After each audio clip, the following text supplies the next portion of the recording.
Enfin, je vais revenir juste sur les slides pour terminer. Les 3 dernières images vous montrent un petit peu aussi le fait que les notifications sont également accessibles via mobile. Vous pouvez utiliser l'application On the Go sur votre smartphone, sur votre iPad, quel que soit votre appareil, ou en web directement. Là, vous avez les notifications d'approbation. Donc, ça peut être un manager qui est en déplacement et qui va recevoir, enfin en déplacement, c'est possible, on va éviter, mais qui va recevoir sur son mobile automatiquement la notification et qui va pouvoir la traiter.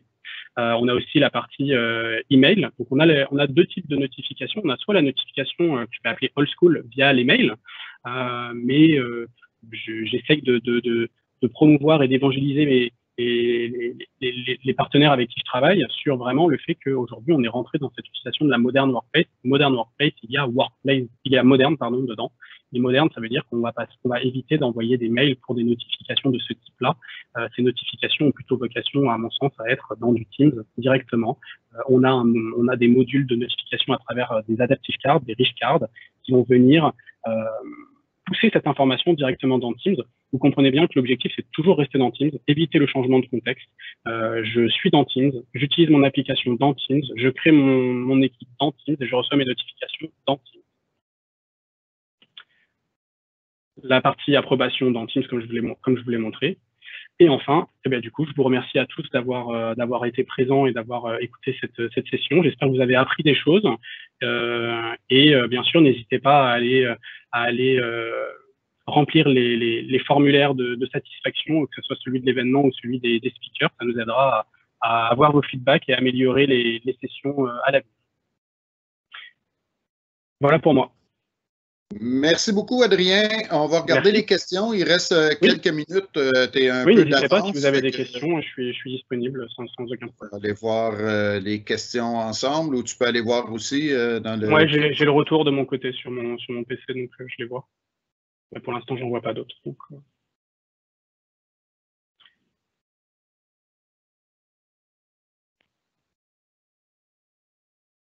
Alors, si on revient sur la solution clé en main, tu dis que c'est une démo qui est montée, mais c'est une démo que tu as montée ou c'est une démo qui est disponible chez Microsoft? Non, alors il y a plusieurs choses. Si j'ai encore un peu de temps, là, je vois, c'est ça? Oui, oui, tu as encore 10 minutes. Alors, on peut prendre un petit peu de temps sur ce sujet. La démo que je vous ai présentée, c'est une démo que j'ai montée de A à Z sur mon environnement.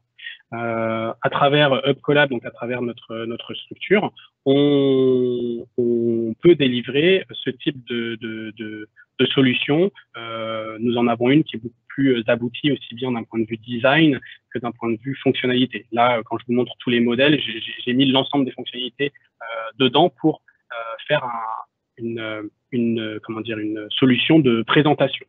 Enfin, côté Microsoft, il y a eu, suite au Microsoft Business App Summit qui a eu lieu il y a maintenant 2-3 semaines, il y a eu une application qui a été mise à disposition qui s'appelle Request Team Sample, qui permet aux partenaires de Microsoft de pouvoir comprendre un peu ce fonctionnement. Elle est pas simple à prendre en main pour des personnes non initiées. Et enfin, elle n'est pas industrielle dans sa gestion. Et elle consomme des outils tels que Azure, Logicapps. Donc, elle est beaucoup plus étendue que celle que je vous ai présentée. Moi, celle que j'ai présentée est beaucoup plus Office 365 centrique, alors que celle de Microsoft est plus à destination vraiment des partenaires et des clients pour qu'ils puissent avoir une vision un peu plus claire du champ des possibles à travers ce type de solution. Enfin, tout dernièrement, à la Build, a été annoncé l'arrivée des templates dans Teams. Donc, vous pouvez me dire, du coup, ta solution, elle n'a plus trop d'intérêt puisque Microsoft va le faire. Mais aujourd'hui, on fait quoi? On gouverne des équipes Teams. Demain, qu'est-ce qui va se passer? On va gouverner des templates parce que dans la présentation de Microsoft, on voit bien que Microsoft ne va pas sur la gouvernance des templates. Ils mettent juste la possibilité aux utilisateurs de créer des modèles, ce qui est très bien parce que ça va aider les utilisateurs à pouvoir répondre à ce type d'utilisation. Mais d'un point de vue IT, d'un point de vue gestion, c'est à nouveau, on rentre dans le fameux gif que j'aime bien du unlimited power et ce chaos que ça génère. Il faut venir contrôler il faut arriver à trouver cet équilibre entre contrôle et frustration. Il faut arriver à faire en sorte que l'expérience des utilisateurs soit bonne, tout en ayant un contrôle de qualité. Donc, je suis pas du tout inquiet par cette arrivée-là, et au contraire, je trouve que c'est une très bonne opportunité parce que ça va vraiment enrichir la vision et la consommation, l'utilisation qu'ont les organisations de ces usages-là, et ça va vraiment faire prendre conscience aux IT et même aux managers, parce que là, on parle plus des directions métiers. Quand on met en place ce type de solution, je suis rarement les ateliers, les workshops qu'on mène ou autres sont rarement face avec des IT. Les IT sont plus là vraiment pour driver, vous allez utiliser tel type de ressources, tel type d'URL, etc. Mais c'est vraiment une gouvernance métier-business. Donc, on est plus avec des DSI, des directions métiers, des directions des ressources humaines, pour vraiment construire ensemble cette solution, répondre aux bonnes règles de l'entreprise. Et les modèles sont des modèles métiers, c'est pas des modèles IT. Donc voilà, c'est vraiment la solution est faite pour être pour les métiers, pour les utilisateurs. J'espère que ça répond à ta question. Oui, mais je ne vois pas d'autres questions. Super. Donc, écoute, j'espère que j'ai été assez clair. Et puis, je vous remercie à tous. Et puis, merci à toi pour l'organisation de la room. Merci beaucoup, Adrien. Très bonne session. Merci. Je stoppe à le sharing. bientôt. J'espère qu'on va se rencontrer en personne éventuellement. Moi aussi. À très bientôt. Au revoir. À bientôt. Alors, pour ceux qui sont là, la prochaine session, c'est avec Patrick Guimonet qui va commencer dans 6 minutes, où on va parler de passer de Outlook vers Team et réinventer la façon de travailler et de collaborer. Alors, ratez pas ça. Fait que vous avez la chance d'aller vous dégourdir les jambes et vous revenez dans environ 5 minutes. À bientôt.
Allô, Serge, tu m'entends?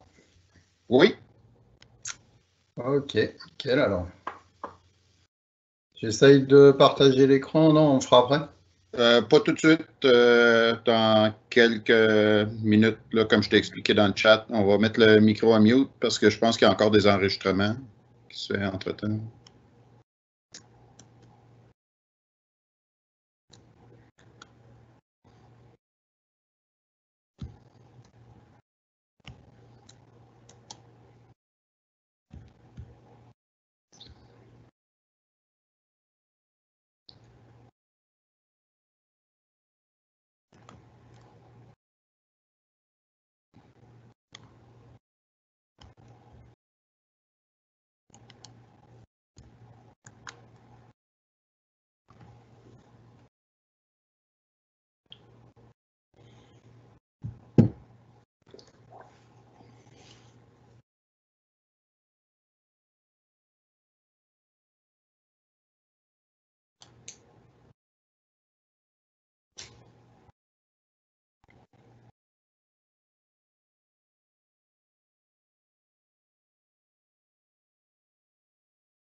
Tu vois mes slides là?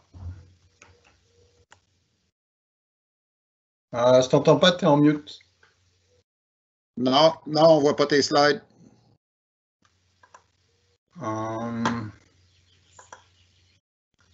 Et là?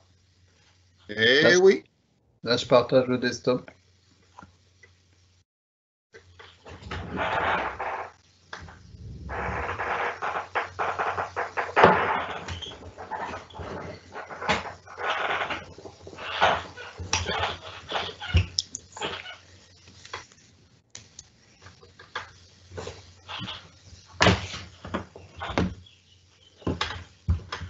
Yes.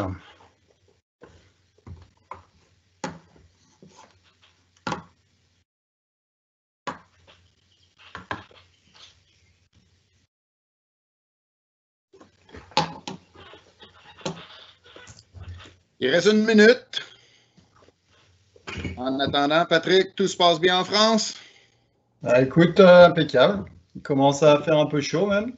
L'été arrive tranquille. Chez nous, c'est 31 aujourd'hui. Oula, ah oui. Plus chaud encore qu'ici. On a l'été avant l'été. Ça va être la canicule alors. Ouais. Bon, ben, il est 15 heures, donc bonjour, 15 heures, heure de Montréal. Je me présente Serge Tremblay, je suis l'hôte pour cette plage pour la conférence du marathon virtuel Microsoft 365. Notre prochain conférencier est Patrick Guimonet, qui va nous expliquer comment passer de Outlook à Teams et réinventer notre façon de travailler. Alors, Patrick, c'est à toi pour 50 minutes. Go! Merci beaucoup Serge. Effectivement, donc on va aller tout de suite à l'essentiel. Les calendriers doivent noter l'ancienne bonne conférence. Ah, j'ai le son d'une autre session.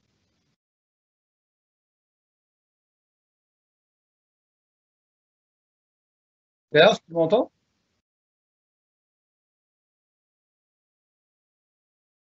Serge? Oui, je t'entends. Oui. Tu m'entends? Mais j'entends une autre session en même temps, en fait. Moi, je l'entends pas. Ok. Bon. Je ne sais pas d'où ça sort ce son, mais. Ok, donc mon nom c'est Patrick Guimonet. Je suis basé à Paris.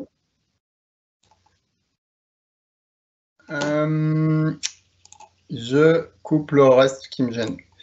Je suis architecte de solutions d'entreprise, donc j'aide mes clients à utiliser les solutions Office 365 pour résoudre leurs problèmes business. Je suis conférencier, organisateur de conférences internationales. Je suis membre fondateur de la communauté AOS. Vous pouvez me retrouver sur Twitter, LinkedIn et je suis MVP depuis presque 10 ans, tout à quelques mois, semaines près en fait.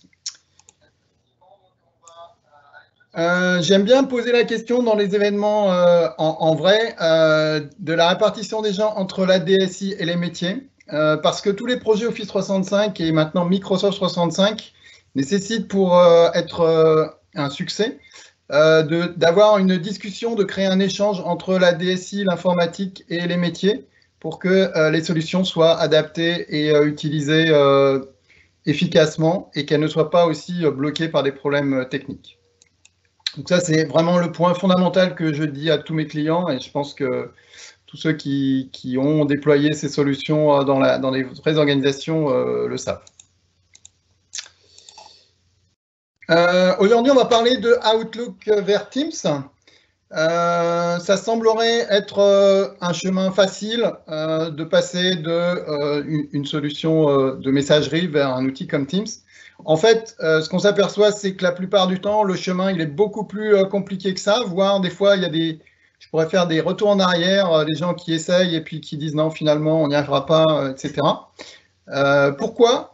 C'est en fait parce qu'il y a plein de raisons que l'on va parcourir. Une des raisons principales, c'est que les gens ne comprennent pas forcément que ce n'est pas un simple changement d'outil, c'est beaucoup plus que ça, c'est un changement de la façon dont on travaille et de la façon dont on doit s'organiser. L'idée, c'est pas forcément d'oublier ce qu'on faisait dans la messagerie. La messagerie, on va le voir dans la suite, est intéressante pour un certain nombre de points et restera là pendant de très très longues années encore. Donc l'idée, c'est pas d'oublier la messagerie ou de la remplacer par Teams. C'est plutôt de comprendre ce qu'on fait de bien dans la messagerie, ce qu'on fait de pas bien, et de faire aussi la même chose avec Teams. Il y a des choses qui sont très efficaces dans Teams, d'autres peut-être un peu moins, ou d'autres moins faciles. Donc, mieux comprendre les bénéfices de chaque outil et l'implication que ça va avoir sur notre façon de nous organiser. Ces deux outils, Outlook, Messagerie et Teams, outils collaboratifs, font partie de l'écosystème Microsoft 365. Au départ, on parlait d'Office 365 pour un ensemble de services dans le cloud. J'ai mis que quelques icônes là, ils ne sont pas tous complets. Microsoft a intégré aussi dans l'approche Microsoft 365 le PC. Donc, dans les licences Microsoft 365 Entreprise, vous avez une licence Windows 10 parce que l'intégration des outils avec le PC est importante, avec le poste de travail. Vous avez aussi des outils d'administration des mobiles, puisque tous ces outils-là, ils vont être disponibles sur mobile, et l'aspect mobilité, travail en mobilité est aussi essentiel dans une approche Microsoft 365. D'ailleurs, j'anime une session demain en anglais sur le sujet mobilité avec Office 365.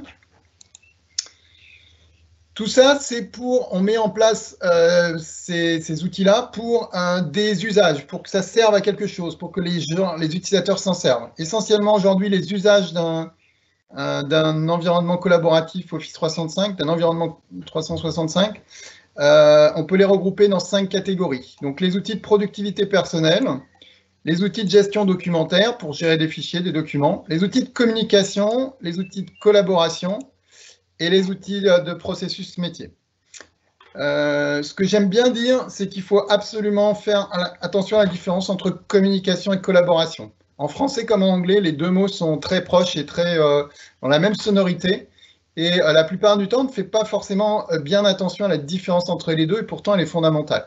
Ça va être une partie des points importants que je vais décliner dans cette présentation.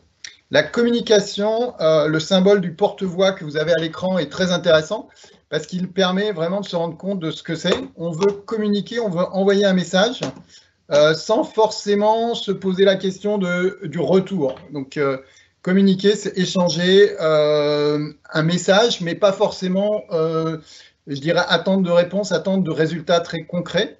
Et c'est exactement tout l'inverse quand on y réfléchit de la collaboration, puisque la collaboration, elle va être associée à plus créer quelque chose ensemble, créer un travail, faire un travail ensemble pour produire quelque chose. Et l'objectif est vraiment très différent, et du coup, les outils ou les fonctionnalités dans les outils qu'on va mettre en œuvre ne sont pas les mêmes. On va vraiment détailler ça. Le dernier point important, c'est les processus métiers. On va vouloir intégrer l'environnement de travail numérique avec le reste de l'entreprise et au niveau des processus métiers. Là, on est plutôt dans le domaine de la Power Platform, mais on verra aussi que ça a un impact sur Teams si on peut intégrer aussi ces processus métiers dans Teams. Ça, c'est donc tout l'environnement, l'écosystème, on va dire, en Microsoft 365. Ce dont on parle là plus précisément, dans Microsoft 365, on peut distinguer les outils en 3 catégories, suivant qu'ils s'adressent plutôt à un travail individuel, un travail en équipe ou un travail vraiment pour adresser toute l'entreprise. Je ne vais pas vous détailler complètement ce slide, mais l'idée, c'est d'avoir la big picture, donc la vue d'ensemble. Si vous affichez les principaux outils dans chacune des catégories, on s'aperçoit en fait que Teams et Outlook sont vraiment au cœur de Office 365 et de Microsoft 365 dans la mesure où ils vont nous permettre de communiquer, de collaborer pour Teams, moins pour Outlook. Et c'est une des problématiques qui naît avec l'utilisation abusive de l'email. C'est quand on cherche à utiliser l'email pour collaborer. Ce n'est pas fait pour ça, pour différentes raisons, notamment pour le partage des documents. Quand je vais vouloir partager un document avec les emails, je vais créer une copie de ce document, donc c'est pas en attachement, c'est vraiment pas une bonne option. Par contre, Teams va être vraiment fait pour ça. Le mail, c'est plutôt un outil individuel, même si on adresse le mail à potentiellement plein de gens, mais c'est moi qui m'en sers pour mon usage personnel, et c'est souvent ça qu'on a tendance à oublier. Toujours est-il que donc, le mail et Teams, donc la messagerie et Teams sont vraiment les outils au cœur d'Office 365, c'est pour ça que c'est vraiment un enjeu important de bien les maîtriser. Au fait, petite question, et on va commencer par une revue sur la messagerie. Depuis combien de temps vous utilisez une messagerie? Est-ce que vous le savez? Probablement non, parce que ça remonte à très très longtemps. En fait, ça remonte, si on regarde un petit peu l'historique, en 1971, c'est l'invention de l'email. Et en fait, la première version de Outlook date de 1997, donc un peu plus de 23 ans maintenant. Donc ça fait quand même un outil qui est très utilisé. Si on remonte à 1971, ça fait un outil qui date d'il y a 50 ans. Donc c'est un outil très utilisé qui est tellement ancré dans les mœurs qu'on ne réfléchit même plus trop à pourquoi on s'en sert, qu'est-ce qu'on en fait, etc. La question c'est, est-ce que vous maîtrisez bien vos emails? Là j'ai une petite vidéo, alors je ne sais pas si ça va passer. C'est juste l'introduction que je trouve absolument délicieuse. C'est un reportage en fait où des journalistes parlent de cure de désintoxication dans les entreprises pour les drôliers de l'email. Alors je pense que tout le monde n'en est pas là, mais ça illustre bien qu'on peut très rapidement abuser de l'email et se retrouver avec par exemple beaucoup trop d'emails dans sa mailbox. Une première question, et ça c'est indépendamment de Teams, je dirais, c'est déjà il faut maîtriser son email un minimum. Comment on peut faire? Alors, c'est très personnel comme question et c'est très, je dirais, chacun a son approche. Il y en a qui trient pas, qui retrouvent leur mail dans leur inbox par la fonctionnalité de recherche. Chacun fait ce qu'il veut, j'ai envie de dire. C'est un peu le problème avec l'email, c'est comme c'est personnel, l'entreprise ne peut pas imposer grand-chose dans ce domaine-là. Moi, ce que je peux vous proposer, c'est la façon dont moi j'organise mes emails, par exemple, qui est expliqué en fait très simplement sur le slide suivant. Et c'est pas une méthode que j'ai inventée, en fait, c'est inspiré d'un message qui va apparaître en bas, la référence va apparaître en bas, de Scott Hanselman, qui est un gourou développeur chez Microsoft, et qui explique une méthode d'organisation de l'email qui ressemble à celle-là. Je l'ai adaptée à mes besoins, mais c'est inspiré de ça. La première chose, c'est d'organiser sa mailbox en sous-catégories à l'aide de règles.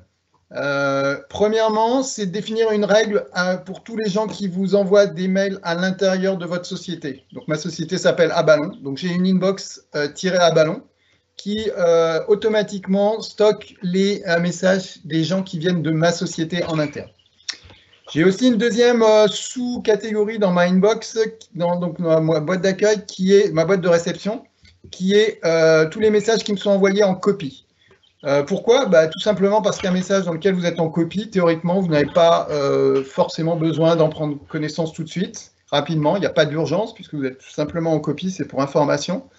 Et la plupart du temps, on va dire, si la copie est bien faite, vous n'avez pas d'action à prendre sur ce mail, c'est juste en prendre connaissance et le stocker éventuellement, le ranger dans d'autres répertoires. Un autre dossier très important, c'est toutes les invitations et les réponses à des réunions. Si vous y regardez bien, en fait, votre messagerie, elle est très encombrée par ce type de réunion, ce type de message lié aux réunions, au calendrier. Si vous mettez ça dans une inbox spécifique, dans une boîte spécifique, vous allez voir que, en fait, déjà, ça va vous retirer beaucoup de messages que vous pouvez regarder, allez, on va dire, une fois par jour, 2 fois par jour maximum. Il y a rarement une urgence plus importante pour recevoir une invitation de réunion. Et si c'est le cas, vous allez le savoir par d'autres moyens. La personne va vous appeler au téléphone, va vous dire ouais, je t'envoie une invitation pour dans 5 minutes. Là, vous savez que vous allez aller chercher là. Une fois qu'on a fait ça, qu'on a mis en place donc 3 règles très simples, votre inbox, donc votre boîte principale, elle se retrouve tout de suite beaucoup décongestionnée. Et en fait, il n'y reste plus que les messages qui viennent de l'extérieur, dans lesquels vous avez des actions à prendre. Et là, tout de suite, ça prend beaucoup plus de valeur et d'importance. Les messages que vous recevez dans ce cas-là sont, je dirais, en général, des demandes d'un client, des demandes externes, un peu de pub si on n'y fait pas attention, mais c'est facile de se désabonner des listes externes, voire de bloquer les comptes externes qui vous polluent. Et du coup, vous diminuez beaucoup la taille de votre messagerie comme ça. C'est beaucoup plus facile à la maîtriser de cette façon-là. En tout cas, moi, c'est la méthode que j'utilise et je voulais vous en faire part. Le lien est marqué en bas, donc si vous voulez le détail en fait de comment Scott Hanselman décrit cette organisation, vous avez le lien dans la présentation. Les règles, donc je pense que tout le monde a au moins une fois créé une règle dans Outlook ou dans un autre outil de messagerie. Je pense que c'est un outil très important pour vraiment garder le contrôle des messages qu'on reçoit, parce qu'on se retrouve là face à un problème, je dirais, de conception de la messagerie, c'est que tous les messages arrivent dans la inbox, donc dans la boîte de réception, je dirais par construction. Donc, c'est important de déjà faire un premier tri à ce niveau-là. Si ce tri il est automatique, évidemment, c'est beaucoup plus simple. Une autre fonctionnalité très intéressante et importante des emails que je vous recommande, c'est les catégories de couleurs. Donc, vous pouvez classer des emails par catégorie, leur attribuer une catégorie. Alors, vous pouvez reprendre des catégories liées à votre société, les clients, l'interne, etc. Vous pouvez en inventer d'autres. Là, je dirais chacun s'organise encore une fois un peu comme il veut. Ce qui est intéressant, c'est que ces catégories s'appliquent à la fois aux messages, mais s'appliquent aussi à la fois au calendrier. Et on reviendra tout à la fin sur la notion de calendrier. Un dernier conseil important sur la partie messagerie, c'est qu'il faut éviter évidemment de rester connecté en permanence. Si on reste connecté en permanence sur sa messagerie, on attend les mails et on les traite, je dirais, un peu au fil de l'eau. C'est vraiment pas la bonne attitude parce qu'on est vraiment en dépendance voilà, on est connecté, mais connecté dans le mauvais sens, avec un espèce de fil à la patte, et ça nous permet pas de faire du travail productif, de se concentrer sur autre chose, etc. Donc vraiment essayer d'éviter la connexion en permanence, que ce soit avec le PC ou avec le téléphone. C'est toujours compliqué parce qu'il y a des notifications de partout. Mais c'est vraiment un point important. Se fixer comme règle, par exemple, de regarder sa messagerie 2 fois par jour, pas plus si possible. En tout cas, de ne pas rester en permanence en attente des nouveaux messages. Quel est le problème, en fait, s'il y a problème avec la messagerie? En tout cas, c'est un état de fait. C'est que quand on est avec une messagerie, on est dans une communication monocanale. Le problème, il est que tout vient s'accumuler, comme on l'a vu un petit peu, de différentes façons, des messages de toutes sortes, avec des documents, des pièces jointes, des documents dans les messages. Et encore une fois, la messagerie est un outil personnel, donc chacun a une vue différente à l'instant T. Si on parle d'un projet, chacun aura une vue très parcellaire du projet par les mails qu'il reçoit dans sa messagerie. Avec un outil comme Teams, la vision va être complètement différente. Dans la partie équipe de Teams, tout le monde, soit on a accès, soit on n'a pas accès, mais toutes les personnes qui ont accès à l'environnement d'une équipe, donc un espace collaboratif Teams, eh bien tout le monde voit la même chose, tout le monde voit les mêmes messages, tout le monde voit les mêmes échanges. Donc là, ça change vraiment radicalement la vision. Et une fonctionnalité majeure de Teams, c'est les canaux qui vont nous permettre en fait d'avoir un tri qui va se faire naturellement sur les différents sujets. Ici, j'ai différents canaux sur, par exemple, les formalités administratives, le portail intranet.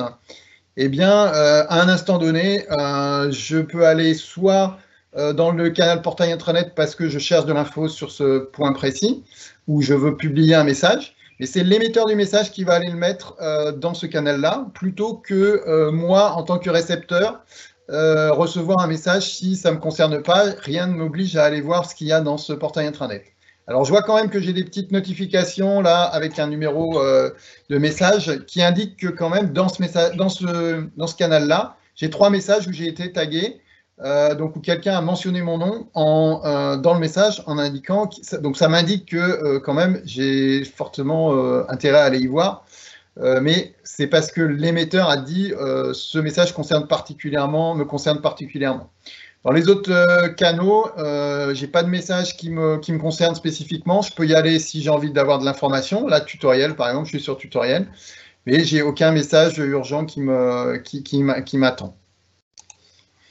Donc, on est vraiment dans un mode complètement différent. On peut parler d'une collaboration multicanal. Et l'aspect, donc la différence, elle est à deux niveaux. C'est que chaque projet et chaque canal dans les projets va avoir ses messages spécifiques.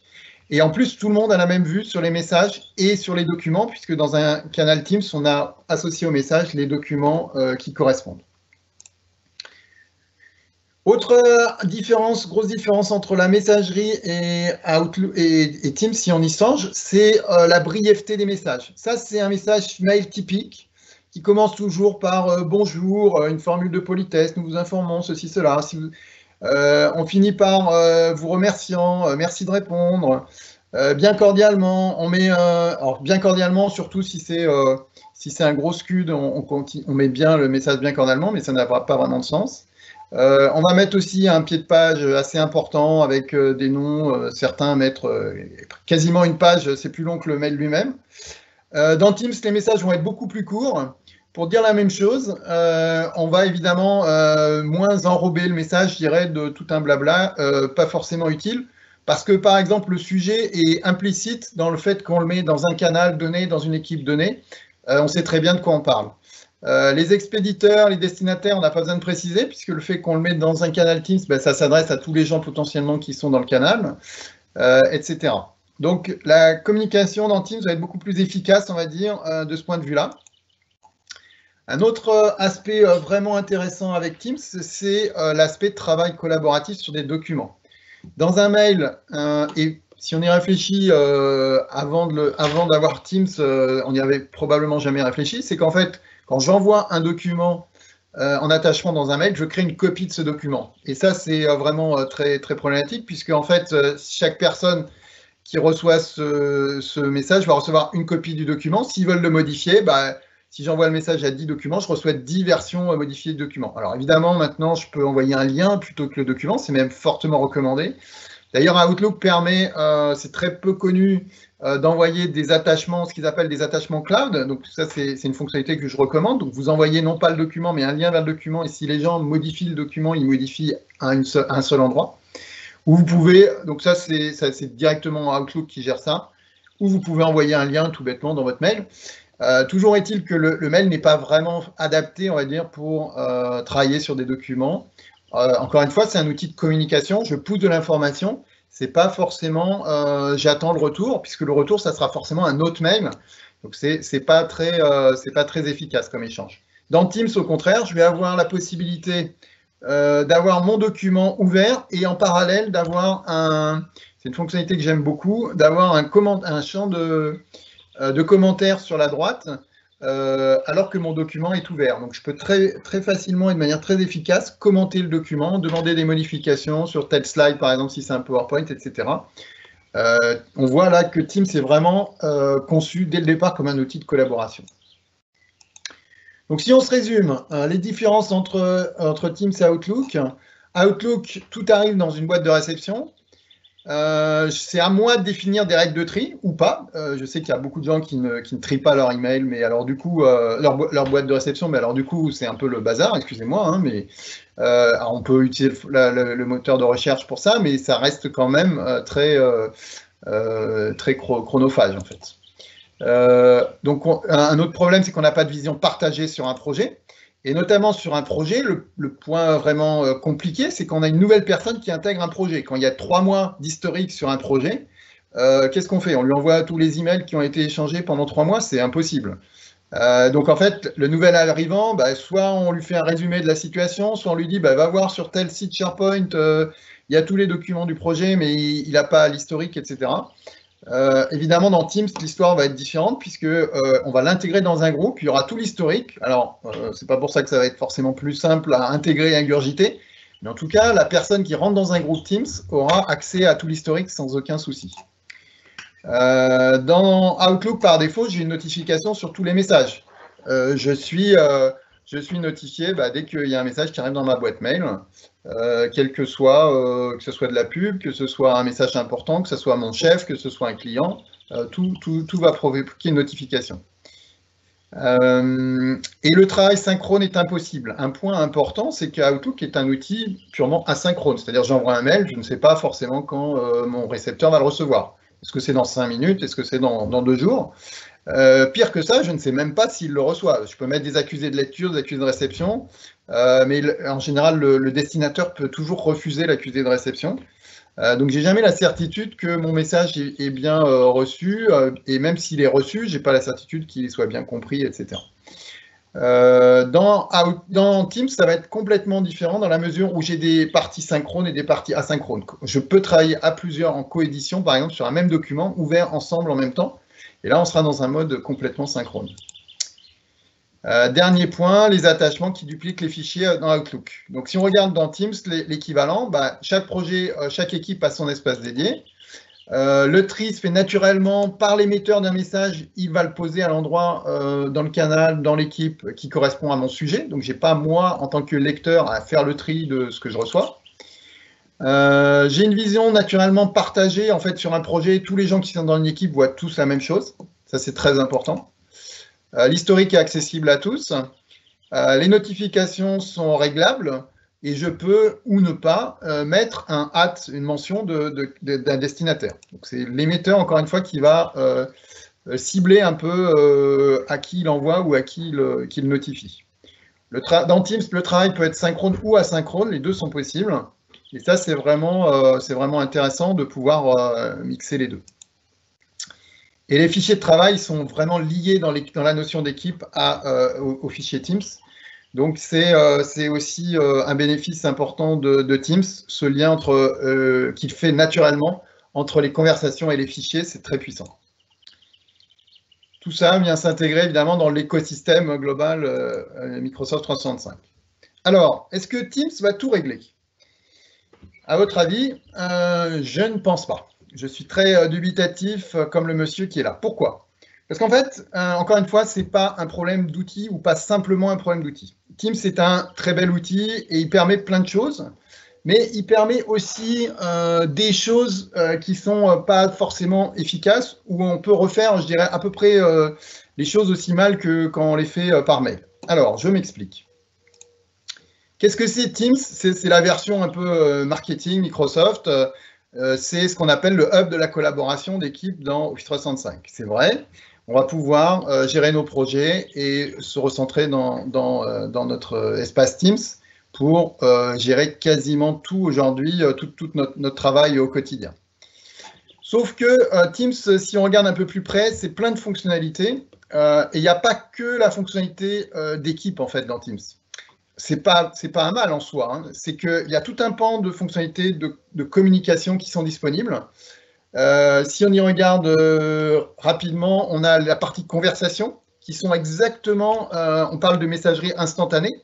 Donc, on va pouvoir faire des chats, je dirais, ad hoc avec différentes personnes, en one-to-one ou avec des groupes de personnes.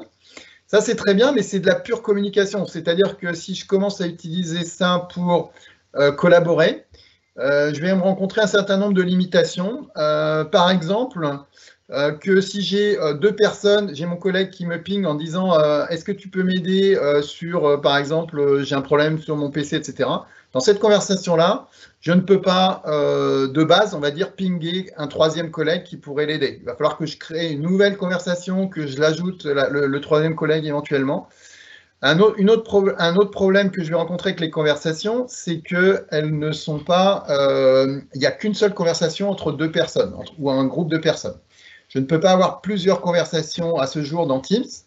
Donc, si je travaille avec un collègue sur 3 projets séparés, les 3 projets, les informations sur les 3 projets vont se mélanger dans le flux de conversation et ça va vite devenir assez compliqué de s'y retrouver. Le problème, et on va retrouver exactement le même problème qu'avec la messagerie, c'est-à-dire que si j'ai des échanges sur un projet avec un collègue en particulier, tous les autres collègues qui sont sur le projet n'auront pas les informations et le partage ne se fera pas naturellement. Le calendrier ne pose pas de problème en soi, je dirais, mais on va avoir une fonctionnalité de communication associée au calendrier. Les appels téléphoniques, en fait, sont aussi du ressort de la communication.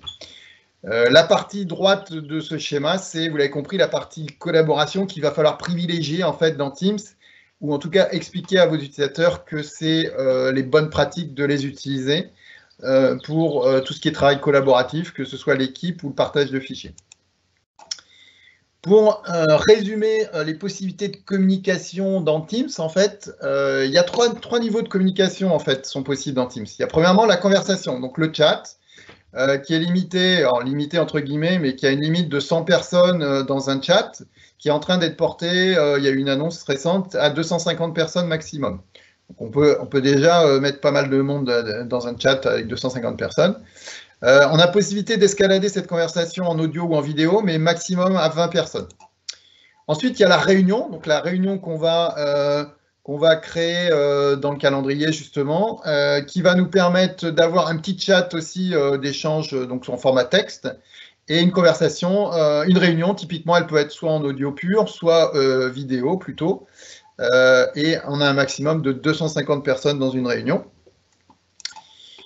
Et enfin, l'événement en direct, donc le live event dans lequel on est actuellement, qui a juste un mode chat très réduit, puisque c'est juste plutôt des questions que les participants peuvent poser aux présentateurs.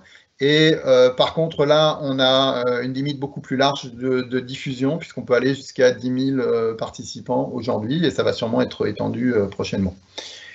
Donc les deux limites qu'il faut retenir à la communication dans Teams ou dans d'autres, mais dans d'autres outils, c'est que la communication, voilà, on envoie de l'info, on partage de l'info, on discute, c'est bien, mais ça ne fait pas forcément avancer concrètement la réalisation d'un document ou le partage d'un travail en commun, des tâches qu'on peut avoir en commun sur un projet. Avec les limitations qu'il faut avoir en tête, une seule conversation dans un groupe de personnes dans Teams et pas de sujet dans les conversations. Alors oui, c'est une limite aussi qu'on a dans les conversations en mode chat, c'est qu'il n'y a pas de sujet en fait sur les messages qu'on poste. Donc, sauf vraiment un bien formaté avec un titre et en gras, etc., pour que ça apparaisse un petit peu comme un sujet, ce qu'on peut faire, mais c'est vraiment, faut vraiment y mettre de la bonne volonté. On n'a pas du tout la notion de sujet qu'on va avoir dans les échanges dans les équipes. Petit tuto que j'ai traduit en français qui peut vous intéresser. C'est quelques conseils pour une présence effective dans les réunions en ligne. Je vous laisse consulter si ça vous intéresse. Vous avez les liens LinkedIn qui sont associés. Pourquoi tout ça ne suffit pas? Alors, j'aime bien cette copie d'écran. Vous avez des rapports d'activité de vos utilisateurs dans Teams. Et c'est un client qui m'avait fait appel en disant bon, ok, Teams, on l'utilise, c'est super, tout le monde s'en sert, mais on ne voit pas bien comment ça va changer notre vie. Alors, je leur ai demandé, allons regarder un peu comment vous l'utilisez. Et en fait, on voit que les gens l'utilisent puisqu'ils font effectivement 580 messages de conversation, des réunions, des appels, tout va bien. Sauf qu'en fait, quand on y regarde de plus près, il y a 0 message dans les canaux. Donc en fait, ils font de la communication, c'est-à-dire qu'ils échangent, ils discutent entre eux, certainement, mais il n'y a pas de travail collaboratif à l'intérieur de Teams. Donc là, c'est caractéristique, c'est vraiment un exemple caricatural. 0 message dans les canaux de toutes les équipes en question. Donc, je suppose qu'ils stockaient quelques documents. Et en fait, non, à ce moment-là, quand je suis arrivé sur ce client-là, ils avaient 0 équipe en fait créée. Donc, effectivement, quand je leur ai expliqué la notion d'équipe et à quoi ça servait, ils ont un petit peu eu la révélation de à quoi Teams pouvait vraiment changer leur façon de travailler. Sinon, jusque-là, ils l'utilisaient un peu comme un remplaçant de l'email. Donc, ils trouvaient ça sympa, mais voilà, quoi, ça ne changeait pas forcément qu'on échange des messages par mail ou qu'on échange des messages par la communication dans Teams. Fondamentalement, ça ne change pas, je dirais, la manière de travailler. C'est vraiment l'utilisation de l'équipe et de la notion d'équipe qui va être la base de la collaboration et la base des bénéfices, on va dire, majeurs qu'on peut tirer de Teams, vraiment dans une réflexion sur la refonte de comment se travaille. L'intérêt des équipes, c'est de partager l'information et les documents au même endroit et de les organiser de manière très efficace et naturelle, sans que ça prenne trop de temps. C'est-à-dire que voilà, je dois aller mettre un document, le partager avec mes collègues, que je le mette n'importe où dans un que j'envoie un email à 10 personnes ou que je le mette dans un canal Teams, ça va faire à peu près, ça va me prendre à peu près autant de temps. Par contre, pour les gens, pour le retrouver, j'aurai 10 personnes qui vont le retrouver à un endroit bien précis dans lequel ça aura du sens. Si j'envoie un email, bah, c'est à eux de faire le boulot, etc. Tout le monde travaille avec les documents dans le même espace. Et on va y venir, on peut ajouter des applications complémentaires via les onglets. Ça, c'est une notion très forte et très importante de Teams. Le fait de passer dans les équipes, comme je disais, pour certains clients, c'est une révélation. On va avoir un bénéfice énorme qui est de passer de une à plusieurs conversations. Donc ça, c'est un petit trick and tips, une petite astuce que l'on donne aux débutants, mais que tout le monde peut se faire avoir, entre guillemets. C'est de bien répondre dans une conversation qui était déjà entamée. Donc il faut bien indiquer là où c'est le petit 1. Si vous cliquez sur le 2, vous démarrez le 2 en rouge, vous démarrez une nouvelle conversation, ce qui peut être ce que vous voulez faire, mais il faut bien faire attention quand vous répondez de ne pas démarrer une nouvelle conversation parce que ça vient casser le flux des conversations. Le fait de répondre dans la suite d'un sujet, eh bien, ça permet de garder le fil de la conversation et de garder justement, on a une fonctionnalité dans Teams qui va permettre d'empiler, si vous avez beaucoup de messages, ils vont s'empiler naturellement. Et pour les gens qui lisent, c'est très pratique, puisque soit le sujet les intéresse, auquel cas ils vont pouvoir dépiler tous les échanges qu'il y a eu, soit le sujet ne les intéresse pas et ils passent très facilement à un sujet suivant. Le 2 vert indique ici la possibilité de mettre un titre. Donc ça, c'est quelque chose qu'on ne peut pas faire dans les conversations quand on fait de la communication simplement dans Teams. Donc le fait d'utiliser une équipe, on va pouvoir mettre des sujets avec un titre. Et c'est vraiment une très bonne pratique recommandée pour faciliter la lecture et faciliter comment on s'y retrouve dans les équipes. Dernière possibilité qu'on a uniquement dans les équipes, c'est qu'on va pouvoir créer des messages de type annonce. Alors en dessous, vous avez en haut, là, vous avez la partie comment on crée une annonce. Et en bas, vous avez la partie résultat. Une annonce, ça va permettre d'avoir un beau bandeau, soit coloré, couleur unie, soit avec une photo. Qui va donner de l'ampleur à votre message et qui va permettre de le mettre visuellement en évidence. Ils ont annoncé qu'il allait avoir un nouveau type de message aussi qu'on va pouvoir punaiser, donc garder pour les messages très importants, les garder vraiment en tête du flux de conversation pour s'assurer qu'ils sont toujours bien visibles des utilisateurs qui arrivent dans un canal. Donc voilà les 3 bonnes pratiques à mettre en place quand on est dans des équipes. Répondre aux conversations des gens engagés, mettre un titre et faire une annonce quand c'est nécessaire. Un des avantages de travailler dans les équipes, c'est aussi travailler à plusieurs sur les fichiers. On en a déjà parlé, je passe très vite. La coédition, on travaille à plusieurs, éventuellement en synchrone. Donc, on peut être à plusieurs sur le même fichier à un instant donné. Et on voit qui est là en train de travailler avec moi. Donc, ça, c'est important. Le contenu est mis en évidence, je dirais, au centre de l'écran. Et les commentaires plutôt sur la droite. Mais ils viennent vraiment s'accrocher au document. Et ils sont liés au document. C'est très important pour suivre l'évolution des modifications quand on travaille à plusieurs sur un document. Et c'est très pratique. Voilà une petite synthèse de la conversation Teams versus les conversations dans les canaux. Je crois qu'on a à peu près tout dit. Un point aussi essentiel, c'est que quand je partage un fichier dans une conversation Teams, ce fichier va se trouver stocké dans mon OneDrive. C'est-à-dire que le jour potentiellement où je quitte l'entreprise, l'équipe projet va perdre accès à ce document, par exemple. Évidemment, s'il est dans un canal, ça reste dans un SharePoint qui sera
Allô, allô?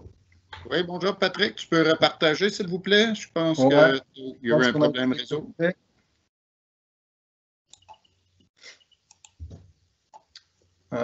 C'est à peu près à quel moment que ça a été coupé, tu sais me dire? Non. Bon, je vais reprendre aux onglets en fait, je pense que c'était par là. En fait, une des fonctionnalités majeures dans Teams, ça va être la possibilité d'intégrer des onglets pour personnaliser mon espace Teams. Avec quelques exemples. Un site web de référence, je vais l'intégrer comme un onglet dans mon Teams. Un planeur, donc dans toutes les équipes projet, il y a besoin de se partager des tâches. Je vais pouvoir créer un espace planeur pour partager les tâches de l'équipe. Je le mets comme un onglet dans Teams. Un tableau de bord